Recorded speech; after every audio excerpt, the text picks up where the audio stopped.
এই বীজ যখন গ্রথিত হলো তখন ওই এলাকার নাম হলো ধর্মক্ষেত্র, যেহেতু কুরু রাজা কর্ষণ করেছেন কুরুক্ষেত্র। তাহলে ওই ধর্মক্ষেত্রে কুরুক্ষেত্রে আমরা একটা নিশি বাস করলে কি হবে? আমাদের কখনো নরক যন্ত্রণা ভোগ করতে হবে না।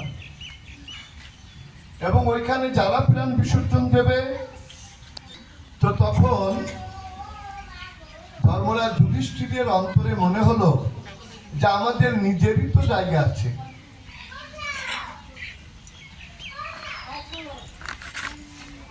না, বাইরে করতে না। তখন কি হলো, কুরু রাজা এহেন যে কর্ম করেছিলেন এইটা মনে ছিল ধর্মরাজ যুধিষ্ঠিরের হৃদয়ে। তাকে বলেছিলেন কে? শ্রী গুরুদেব দ্রোণাচার্য। তখন দুর্যোধনের কাছে পত্র প্রেরণ করলেন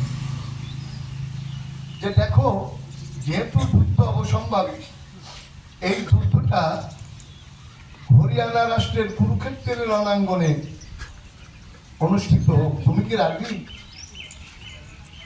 কারণ